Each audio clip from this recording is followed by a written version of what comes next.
ایک ایسا مسئلہ جو صدیوں سے ایک ایسی مسٹری کی طرح لوگوں کے ذہنوں پر چھایا ہوا ہے جسے آج تک مکمل طور پر کوئی نہیں سمجھ سکا، نظر بد لگنا۔ اس کی کئی مثالیں سامنے آ چکی ہیں۔ یہ مسئلہ ہر قسم کی سوسائٹی میں پایا گیا۔ یہ گریک کلچر میں بھی موجود ہے، آئرلینڈ میں، پولینڈ میں، آپ میسوپوٹیمیا کی مثال لے لیں، فونیشیائی تہذیب کی یا آشوری کی، کسی نہ کسی طرح یہ مسئلہ آپ کو نظر آ ہی جاتا ہے۔ اور یہ وہ مسئلہ ہے جس کے بارے میں اسلام میں بھی بہت بات کی گئی ہے۔ مطلب صرف ایک نظر، ایک گہری نگاہ کس طرح کسی شخص کو نقصان پہنچاتی ہے، اور یہ بھی کہ ہمیں بری نظر سے بچنے کے لیے کن باتوں کا خیال رکھنا چاہیے۔ آئیے آج ہم اس مسئلے کو قرآن و حدیث کی روشنی اور علماء کرام کی رائے کے حوالے سے جانچتے ہیں۔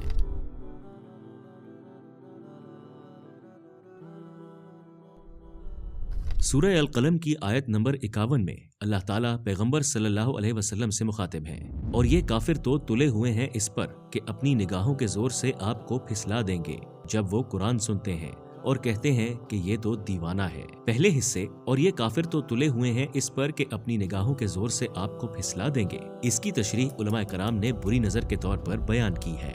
دوسرے لفظوں میں کفار نبی صلی اللہ علیہ وسلم کو ایسی حاسدانہ اور نفرت انگیز نظروں سے دیکھتے تھے کہ جیسے ان کا مقصد آپ صلی اللہ علیہ وسلم کو نقصان پہنچانا ہو۔ ایک اور حدیث میں ہمارے پیارے نبی صلی اللہ علیہ وسلم نے بھی اس کی وضاحت فرمائی، نظر بد آدمی کو قبر میں اور اونٹ کو ہانڈی میں پہنچا دیتی ہے۔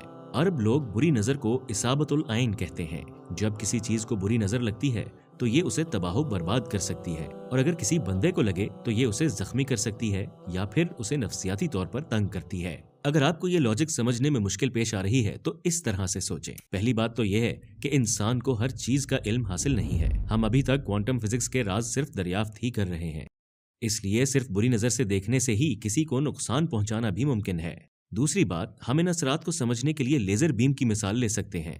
لیزر بھی روشنی کی شعاؤں کا مجموعہ ہوتا ہے، لیکن یہ بیم اتنی طاقتور ہوتی ہے کہ چیزوں کو کاٹ ڈالتی ہے۔ اسی طرح آنکھوں سے نکلنے والی روحانی شعائیں بھی خاص انداز سے اثر ڈالتی ہیں۔ اور یہ بھی یاد رکھیے کہ ہر چیز مادے سے بنی ہوئی نہیں ہے۔ آپ اسی سے اندازہ لگائیں کہ غیر مادی برے الفاظ بھی کسی کا دل توڑ دیتے ہیں اور اس کو اداس، یہاں تک کہ بیمار بھی کر دیتے ہیں۔ اسی طرح سے نظر کا بھی انسان پر اثر ہوتا ہے۔ اسی بری نظر کے نظریے سے بعض اوقات ہمارا روزمرہ زندگی میں بھی واسطہ پڑتا ہے، یا پھر ہم دوسرے لوگوں سے اس بارے میں کچھ دلچسپ واقعات سنتے ہیں۔ مثلاً ہم کسی پیارے بچے کے بارے میں سنتے ہیں جو اچانک کسی بیماری یا حادثے کا شکار ہو جاتا ہے، یا پھر آپ کسی کامیاب شخص کے بارے میں سنتے ہیں جسے بعض اوقات ایسی ناکامیوں کا سامنا کرنا پڑتا ہے جس کی کسی بھی لاجک سے وضاحت نہیں کی جا سکتی۔ یا کوئی شخص اپنے لیے کوئی نئی چیز خریدتا ہے اور وہ فوراً ہی اس انداز سے خراب ہو جاتی ہے کہ اس شخص کو بھی سمجھ نہیں آتی کہ ایسا کیوں ہوا۔ ایک اور حدیث میں ہمارے پیارے نبی صلی اللہ علیہ وسلم فرماتے ہیں کہ نظر کا لگنا حق ہے۔ اگر کوئی چیز تقدیر پر سبقت لے جانے والی ہوتی تو وہ نظر ہوتی۔ آپ صرف اس کے اثر کو دیکھیں، اس میں تقدیر کا مقابلہ کرنے کی بھی قوت ہے، اور آپ کو یہ کہنے پر مجبور کرتی ہے کہ یہ کیا ہوا۔ اب ہم نظر سے بچنے کے لیے کئی اہم دعاؤں اور طریقوں کا مختصراً جائزہ لیں گے، لیکن اس سے پہلے میرا آپ سے ایک سوال ہے، کس قسم کی نگاہ انسان کو نظر لگاتی ہے؟ مطلب کیا یہ صرف لوگوں کو بری طرح دیکھنے سے ہوتا ہے؟ ایسا نہیں ہے۔ کسی کو بری طرح سے دیکھنا، جیسے حسد بھری نظریں یا پھر کسی کو بہت زیادہ تعریفی نظروں سے اور پیار سے دیکھنا، ان دونوں طریقوں سے نظر لگتی ہے۔ اس کا مطلب ہے کہ یہ آپ کی وجہ سے ان چیزوں کو بھی لگ سکتی ہے جو آپ کی ملکیت ہے یا پھر جنہیں آپ بہت چاہتے ہیں۔ حتیٰ کہ ایک ماں کی نظر بھی اپنے بچے کو لگ سکتی ہے۔ اس بارے میں اچھی خاصی تفصیلات موجود ہیں، لیکن ان سب میں ایک مشترک بات یہی ہے کہ اگر قابل حسد یا قابل تعریف کوئی چیز ہے تو وہ رسکی ہے۔ آپ کو ان کے بارے میں محتاط رہنا چاہیے۔ مطلب کیا چیزیں؟ جیسے ذہانت، علم، خوبصورتی اور دولت وغیرہ۔ اب ہم اپنے سوال پر آتے ہیں، ہم اپنے آپ کو نظر سے کیسے محفوظ رکھ سکتے ہیں؟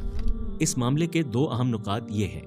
نبی کریم صلی اللہ علیہ وسلم زندگی کے ایک خاص دور تک نظر سے بچاؤ کی دعا فرماتے تھے، لیکن جب سورہ فلق اور سورہ ناس کا نزول ہوا تو آپ صلی اللہ علیہ وسلم نے دعا کی بجائے ان سورتوں کی تلاوت شروع کر دی۔ سورہ فلق کی آخری آیت کو یاد کریں، اور پناہ مانگتا ہوں حسد کرنے والے کی برائی سے جب وہ حسد کریں۔ ام المومنین حضرت عائشہ رضی اللہ تعالی عنہا سے نبی صلی اللہ علیہ وسلم کے اس عمل کے بارے میں روایت ہے کہ جب بھی آپ صلی اللہ علیہ وسلم رات کو سونے جاتے تو اپنے دونوں ہاتھوں کو پیالے کی شکل میں ملا کر اس پر سورہ اخلاص، فلق اور ناس پڑھ کر دم فرماتے، اور پھر انہی ہاتھوں کو اپنے پورے جسم کے ہر اس حصے پر پھیرتے جہاں تک ہاتھ پہنچتا۔ آپ صلی اللہ علیہ وسلم سر سے شروع کرتے اور پھر چہرے سے لے کر پورے جسم پر پھیرتے۔ آپ یہ عمل 3 دفعہ دہراتے۔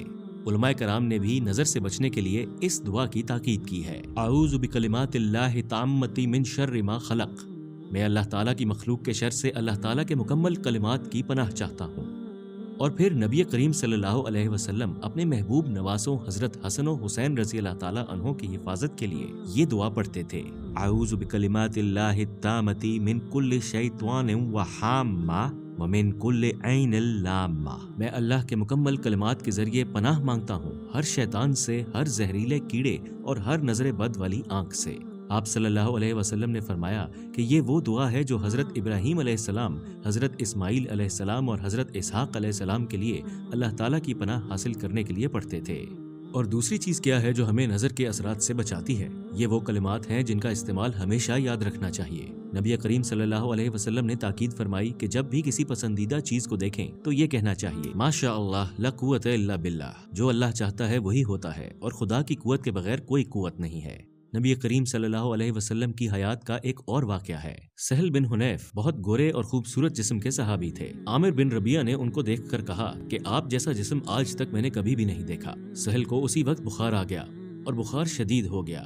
رسول اللہ صلی اللہ علیہ وسلم کے پاس آدمی آیا اور ان کی بیماری کا بتایا۔ رسول اللہ صلی اللہ علیہ وسلم ان کے پاس آئے تو سہل نے جو بات عامر بن ربیعہ کی طرف سے ہوئی تھی وہ آپ کو بتائی۔ اس پر رسول اللہ صلی اللہ علیہ وسلم نے کہا کہ تم میں سے کوئی اپنے بھائی کو کیوں بلا وجہ قتل کرتا ہے؟ تم نے ان کو برکت کی دعا کیوں نہیں دی؟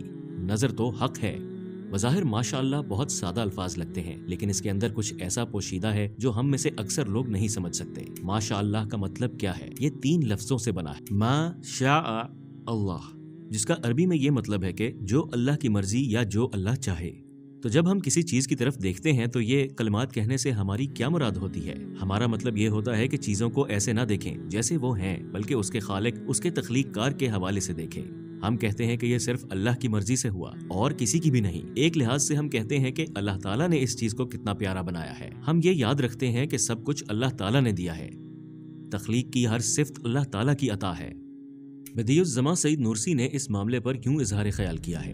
اس دنیا اور اس کی مخلوقات سے ان کی ذات کی بنا پر نہیں، بلکہ اس سے ہٹ کے ان کے اصل مفہوم سے محبت کرو۔ یہ مت کہو کہ یہ کتنی خوبصورت ہے، بلکہ یہ کہو کہ انہیں کتنا خوبصورت تخلیق کیا گیا ہے۔ اس کا کیا مطلب ہے؟ جب ہم کوئی لفظ پڑھتے ہیں تو اس کے حروف پر اتنی توجہ نہیں دیتے، بلکہ ہم اس کے اصل مفہوم کو سوچتے ہیں جو یہ پیش کرتے ہیں۔ اسی طرح جب ہم کسی تخلیق کو دیکھتے ہیں تو ہمیں صرف اس کی ظاہری خوبصورتی اور خصوصیات کو نہیں دیکھنا چاہیے، بلکہ ہمیں وہ مفہوم اور پیغام سمجھنے کی کوشش کرنی چاہیے جو کہ اس کا خالق ہم پر واضح کرنا چاہتا ہے۔ جیسا کہ یہ مخلوقات خود بخود وجود میں نہیں آئیں، لہٰذا ان کی تمام خوبصورتی اور خصوصیات ان کے خالق کی دی ہوئی ہیں۔ اسی لیے تمام تعریف خالق کی ہونی چاہیے، نہ کہ مخلوق کی۔ اور یہی ٹھیک ہے۔ کیا آپ کو یہ سب دلچسپ نہیں لگتا؟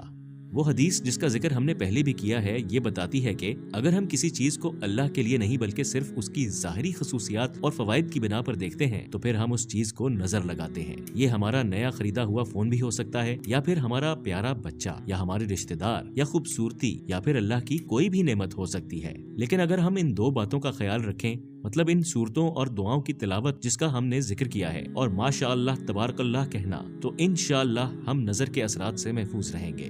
ابھی تک ہم نے نظر بد اور اس سے بچاؤ پر بات کی، لیکن کیا آپ جانتے ہیں کہ آج کل اس کی عام وجہ کیا ہے؟ کیا آپ نے کبھی غور کیا؟ جی ہاں، جواب ہے سوشل میڈیا اور پوسٹیں جو ہم یہاں شیئر کرتے ہیں۔ نبی کریم صلی اللہ علیہ وسلم نے فرمایا کہ کسی بھی چیز کو پسندیدگی سے دیکھنے کے دوران شیطان اور آدمی کا حسد وہاں آنے کو تیار رہتے ہیں۔ جو زندگی ہم جی رہے ہیں، جو چیزیں ہمارے پاس ہیں، یہ کسی دوسرے کا خواب ہو سکتی ہیں، ہم نہیں جان سکتے، لیکن جب ہم ان چیزوں کی سرعام نمائش کرتے ہیں تو ہم کسی کو اس کی محرومی کا احساس دلاتے ہیں، اور پھر اسی شخص کی وجہ سے یا کسی اور کی نظر بد کی وجہ سے وہ چیزیں یا تو خراب ہو جاتی ہیں یا گم ہو جاتی ہیں۔ شاید ہم اپنے ماضی میں اس قسم کی سچویشن دیکھ چکے ہیں، لیکن ہم نے کبھی غور نہیں کیا۔ اس مسئلے کے میں 2 فائنل حل بتانا چاہتا ہوں۔ پہلا یہ کہ ہمیں خیال رکھنا چاہیے کہ جو ہمارے پاس ہے اس کی نمائش نہیں کرنی چاہیے، ہمیں کسی کو اس کی محرومی کا احساس نہیں دلانا چاہیے۔ اور دوسرا یہ کہ اگر ہم کسی وجہ سے یہ سب شیئر کرنے کا ارادہ کر بھی لیں تو ہمیں لوگوں کو کہنا چاہیے کہ یہ سب اللہ تعالیٰ کی طرف سے ہے، ہماری طرف سے نہیں، اور کہیں الحمدللہ۔ اس طرح کہنے سے کہ یہ ہمارا نہیں بلکہ اللہ تعالیٰ کی نعمت ہے، ہمیں لوگوں کو یہ جتانا چاہیے کہ تعریف صرف اللہ کے لیے ہے اور اسی کا شکر ادا کرنا چاہیے۔ مختصراً یہ کہ اللہ تعالیٰ نے نظر بد کو ایک وارننگ کے لیے بنایا ہے۔ ایک طرح سے نظر بد ہمیں کہتی ہے کہ ہوشیار رہو، اور یہ ہمیں تمام نعمتوں اور ان کی خوبصورتی کے اصل ذریعے کو بھلانے سے باز رکھتی ہے۔